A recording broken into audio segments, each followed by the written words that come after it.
actuelles technologies. Certains gens, ou la plupart, que nous ne pouvons pas continuer notre débat ou notre conférence. Nous voulons quand même, mon grand frère Dodo, un peu résumer politique, sociale, économique. Et de mes temps, nous voyons vraiment que le climat de notre pays ou la situation de notre pays, nous, en tant que cadre angolais, ne pouvons pas rester indifférents par rapport à ce qui se passe. Nous voulons résumer la situation de notre pays. Je laisse notre frère raisonner ou d'analyser un peu la situation, que Petit pense ce qu'il voit, ce qui se passe dans notre pays. Comment vous voyez la situation de notre pays pour l'instant, après 18 ans ou des accords de paix?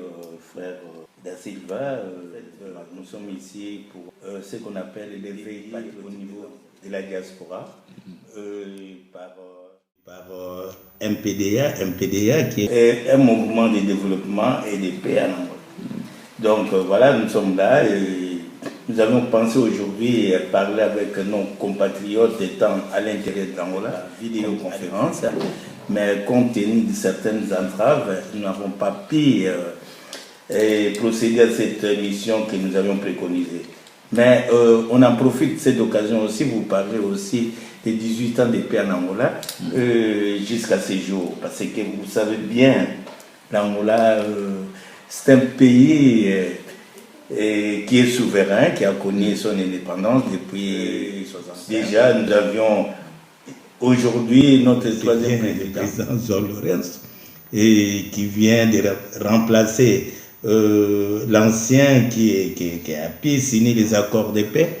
Et après 38 ans de pouvoir. Vous connaissez dans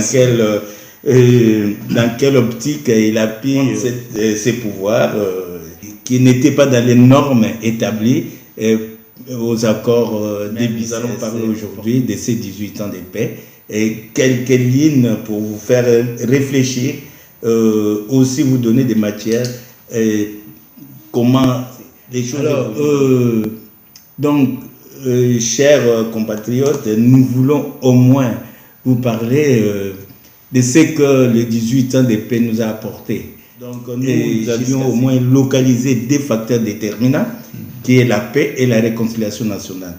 Donc, quitte à nous maintenant, si réellement c'est vraiment la paix et la réconciliation mise en œuvre jusqu'à ce jour. Or, ce que nous cherchons, étant qu'Angolais, nous cherchons ce qu'on appelle la paix définitive.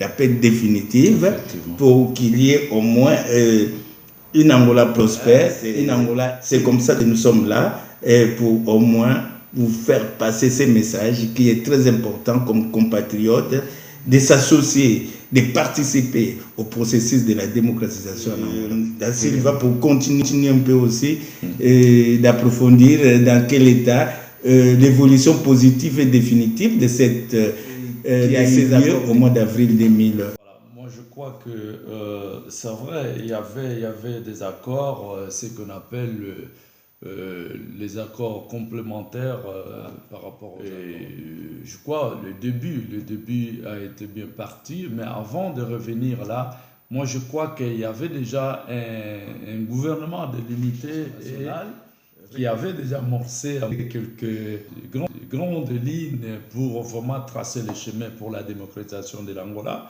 Mais après les élections de 2008, aussi l'avènement de nouvelles constitutions qui donnent encore à toute la priorité ou qui cassent totalement, absolument, donc ces processus qui avaient déjà commencé pour la démocratie maintenant en 2002 avec ces amendements ou cet accord complémentaires, mais les choses ne vont pas vraiment comme il fallait, comme a été tracé dans les accords. Il y avait cette compatibilité où il y avait des recommandations, quel genre de gouvernement on devrait formé en Angola et le respect, nous avons constaté que par cet accord, ou c'est des facteurs qui devraient conduire le pays vraiment à la démocratisation. Ce sont les facteurs qu'on vient de citer maintenant, la paix et la réconciliation nationale.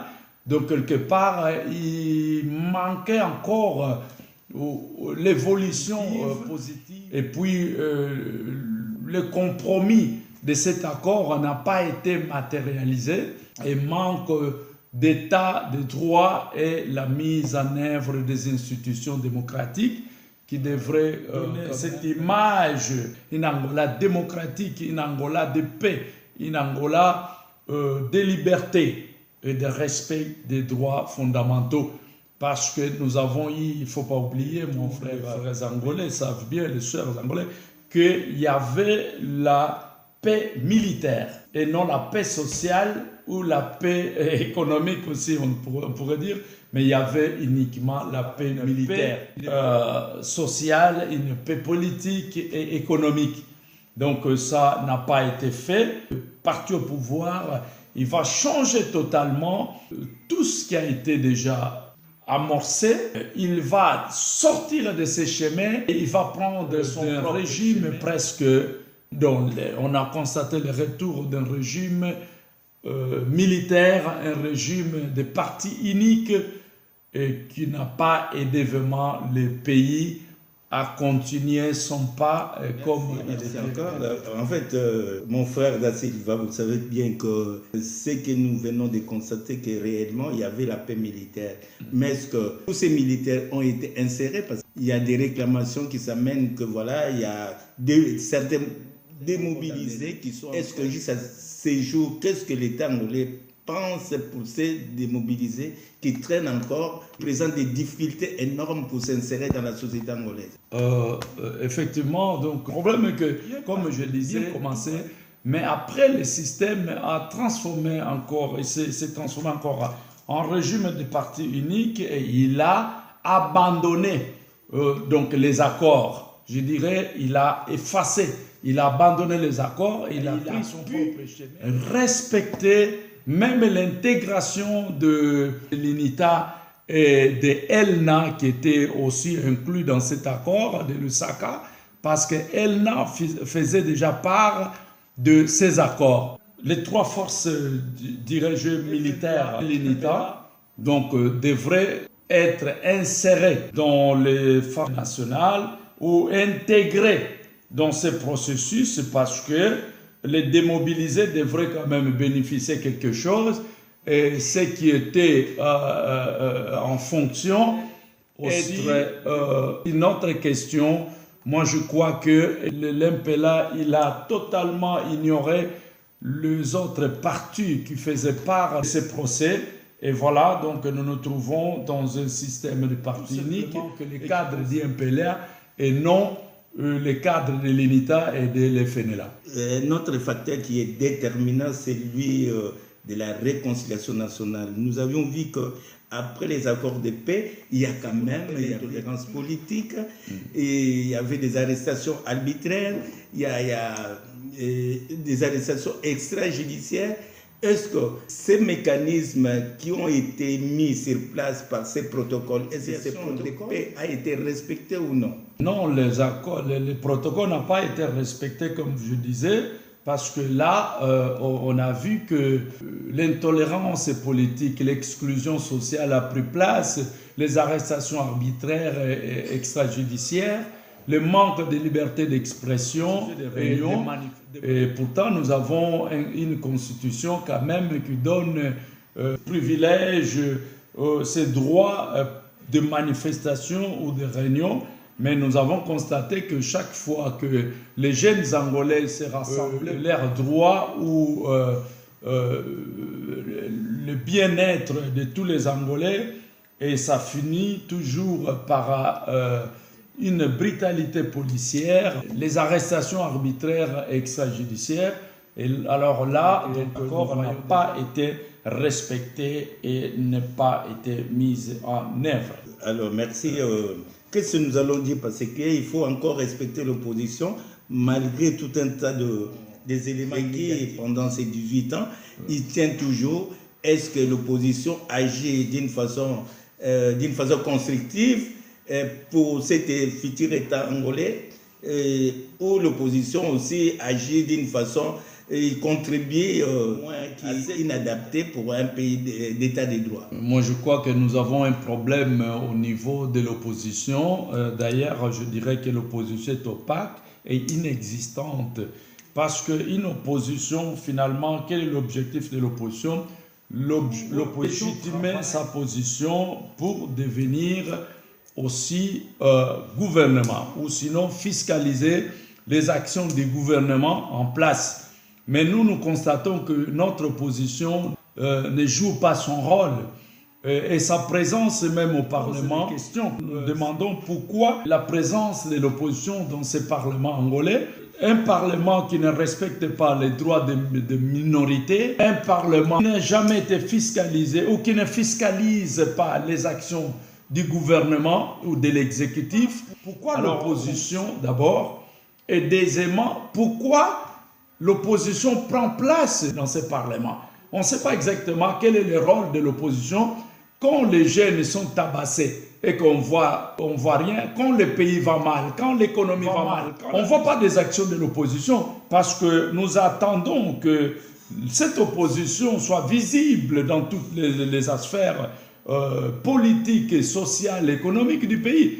L'opposition, comme je disais, n'est pas présente. Et l'opposition, il manquait vraiment, et je ne sais pas s'il va continuer dans cette manière, et il attend des élections, mais je ne sais pas à quel processus ou quel procès va conduire des élections. Est-ce que l'opposition vraiment ne se pose pas la question de savoir par les élections ou par le processus électoral? Voilà donc notre constatation, quoi. Tout à fait. L'opposition, malgré ses difficultés, mais je crois que l'opposition est confrontée à de la Constitution qui est élaborée sur mesure du parti au pouvoir. Parce que quand on parle, par exemple, de fiscalisation au niveau du Parlement, la loi dit que c'est les conseils exécutifs, parce qu'il devrait avoir l'ordre du chef du gouvernement, c'est-à-dire le président.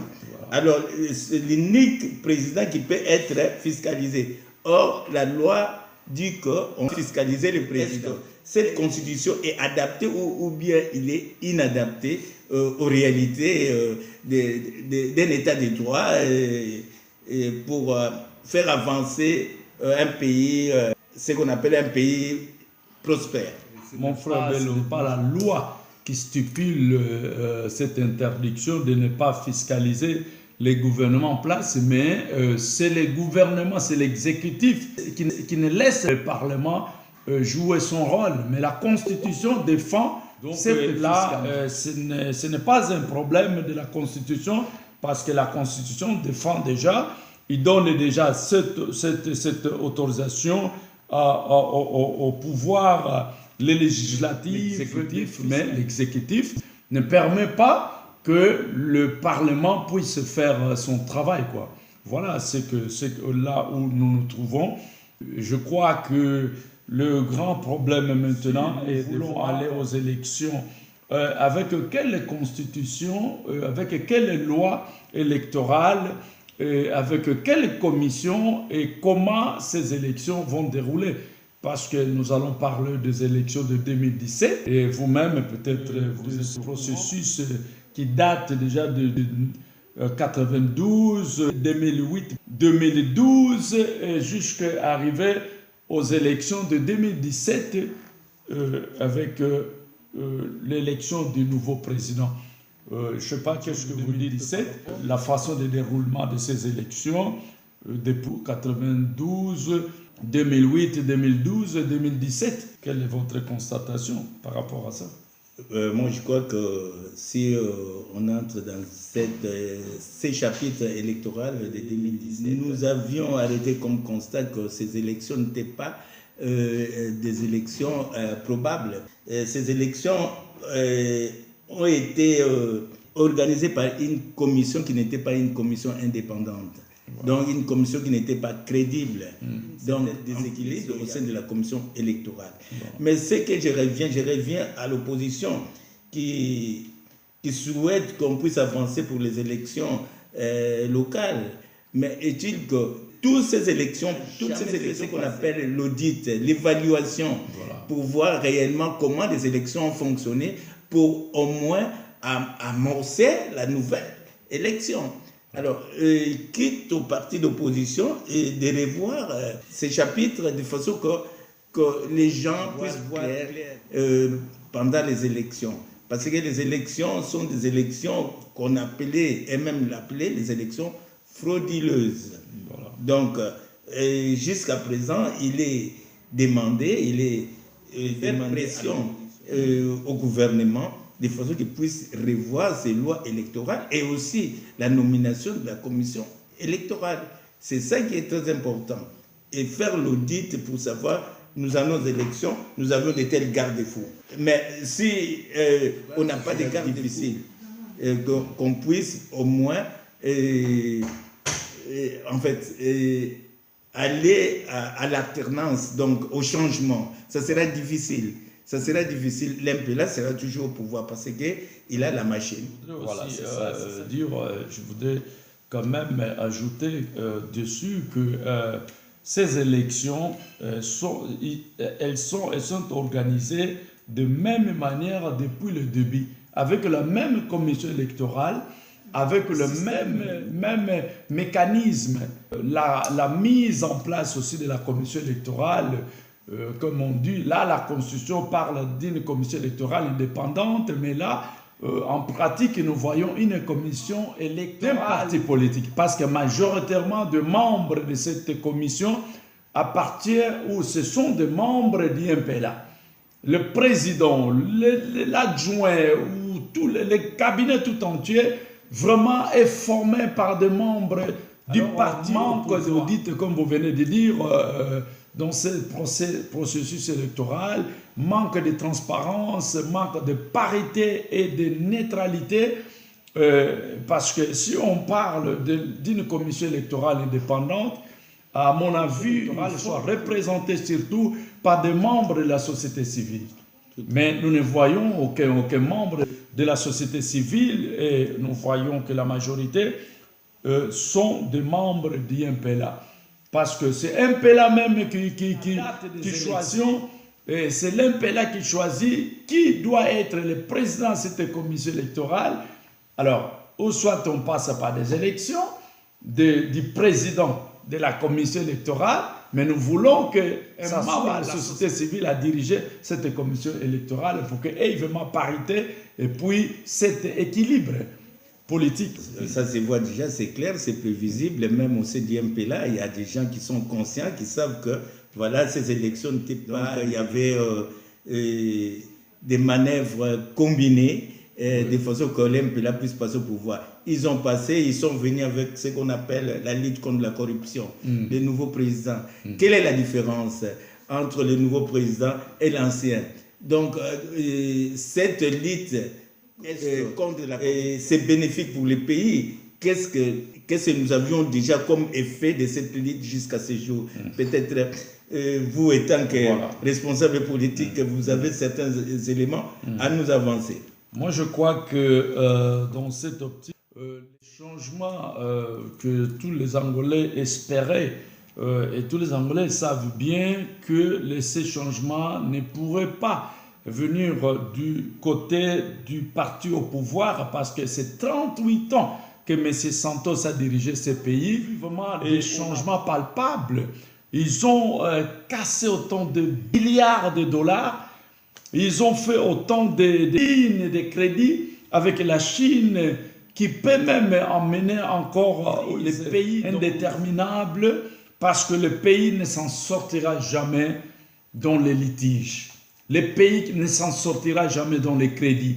Parce que l'Angola, c'est une potentielle africaine. Deuxième pays, premier pays en vente de diamants. Et nous ne voyons pas d'où va tout cet argent et si le pays doit être supporté par des crédits ou par des litiges que nous n'arrivons pas de rembourser, nous n'arrivons pas de payer. Quel est le changement?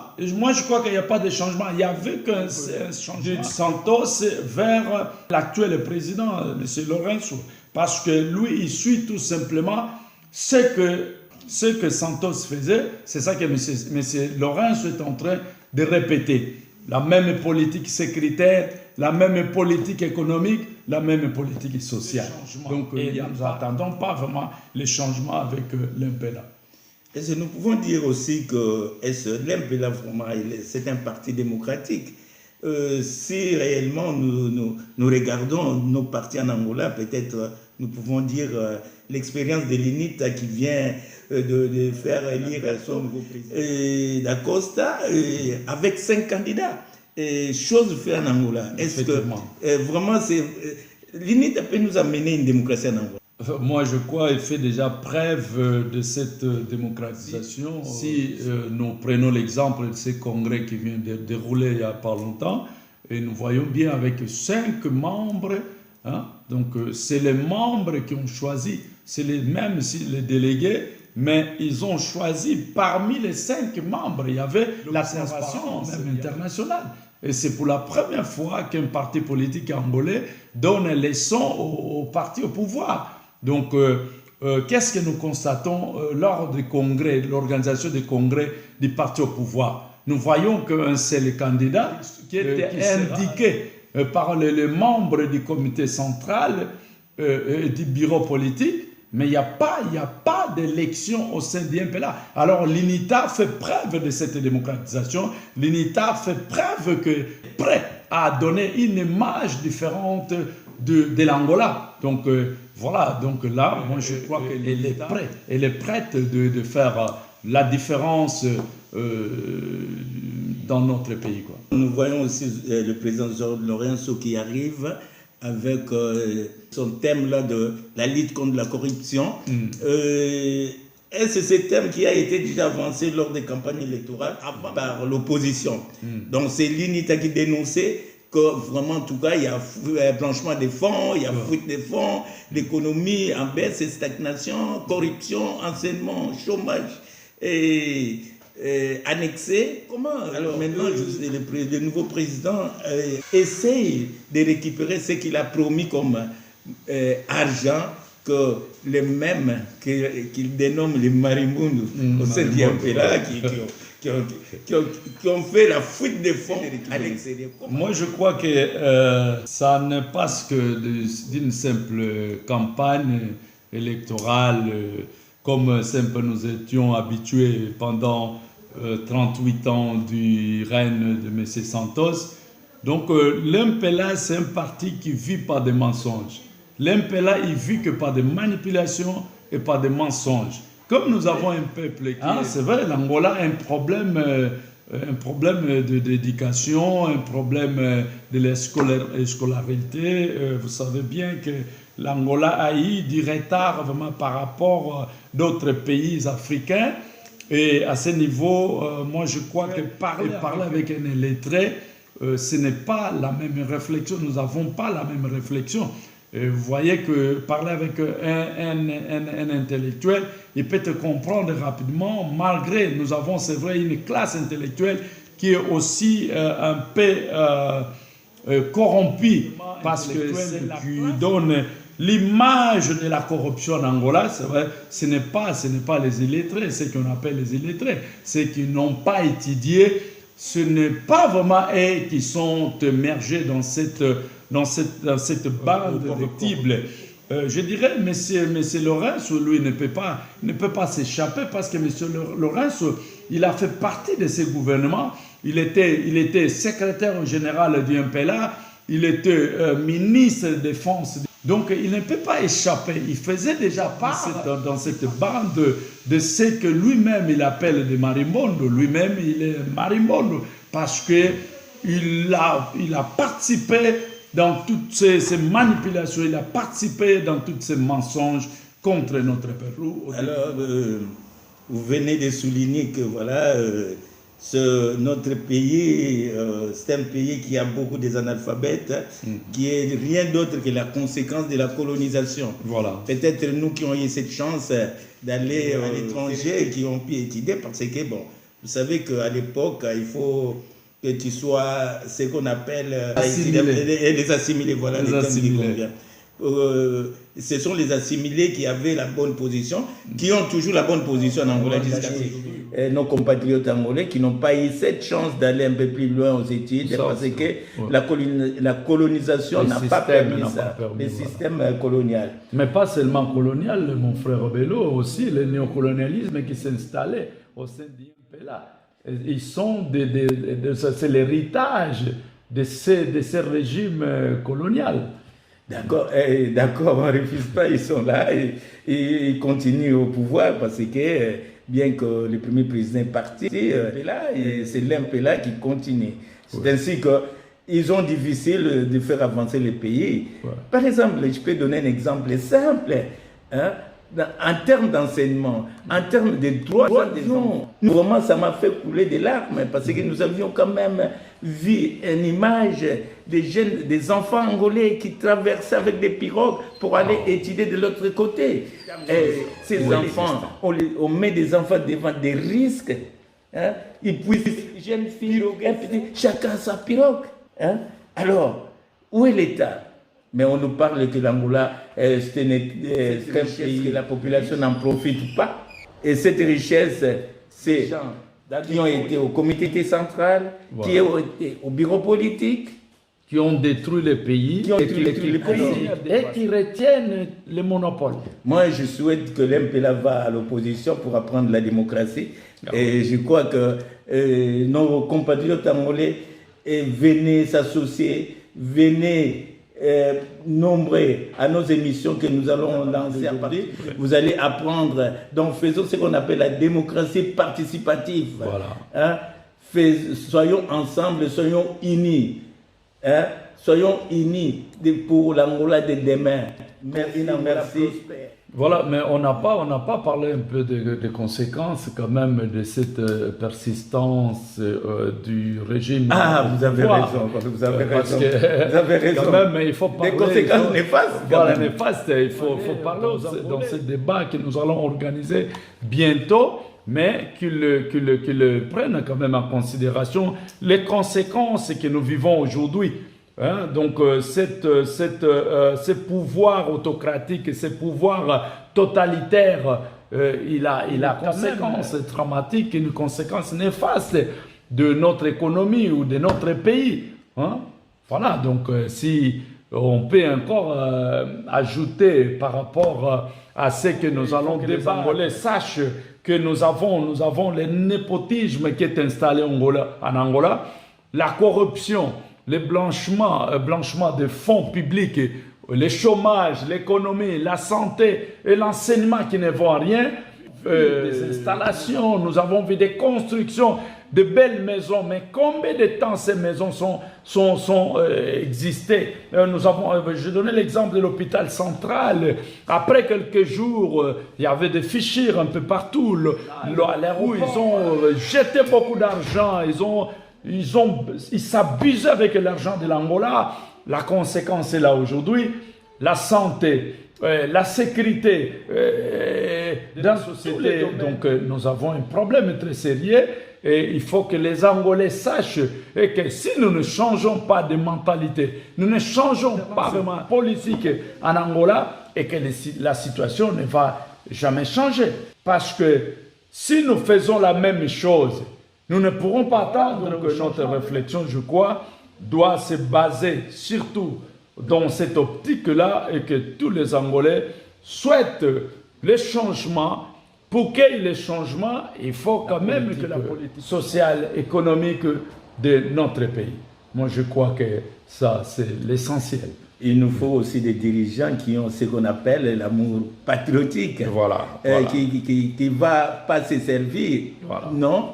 Il faut servir les gens qui ont l'éthique, qui ont la déontologie, de donner des réponses aux problèmes qui affectent la population angolaise. Voilà. Nous savons bien que la guerre a fait de l'Angola d'exode rural. Les gens, ils ont quitté les milieux ruraux pour s'installer dans des centres urbains. C'est ça que nous souhaitons. Les décentralisations, le pouvoir local. Il y a des manœuvres qui sont menées par l'État angolais pour ne pas réaliser des élections locales. Provinciales, C'est municipales. ça. Il faut qu'il y ait une décentralisation du pouvoir. Le pouvoir ne doit pas être centralisé seulement au niveau de Luanda. Donc il faut qu'il y ait une décentralisation avec des dirigeants. Il ne doit pas avoir un seul dirigeant qui prend des décisions. Par exemple, maintenant, ils ont annulé les élections provinciales, municipales, qui est stipulé dans la constitution angolaise. Donc, le régime en place ne respecte pas les normes, il ne respecte pas les lois et les normes internationales. Voilà pourquoi, donc, notre prochain débat, nous allons aussi parler de façon des partis politiques en Angola. Nous allons l'en parler parce que nous voyons le problème de Praja et d'autres partis politiques, parce qu'un pays ne doit pas dépendre d'un seul individu. Et voilà, donc nous invitons tous les Angolais à ce débat qui sera organisé d'ici bientôt par MPDA et d'autres organisations de la société civile. Voilà, nous invitons tous les Angolais qu'ils soient aptes à analyser la situation pour aider voilà, les solutions appropriées qui peuvent transcender donc l'actuelle situation, quoi, ou le paradigme actuel. Ok, si nous voulons refonder, repenser pour le futur de notre Angola, venons tous ici avec nous, partager, faire l'échange d'informations et connaître comment ton pays évolue malgré la distance qui nous sépare. Voilà, nous sommes là. Notre émission se fera en français et en portugais. Donc en français, parce que nous avions des enfants qui sont grandis ici, ils doivent aussi connaître l'évolution de leur pays d'origine. Malgré ils ne sont pas nés là-bas, mais ils sont les mères, ils sont angolais. Voilà, pour aujourd'hui. Nous vous remercions de nous écouter. Merci. À la prochaine. Merci à tous. Merci beaucoup. À la prochaine.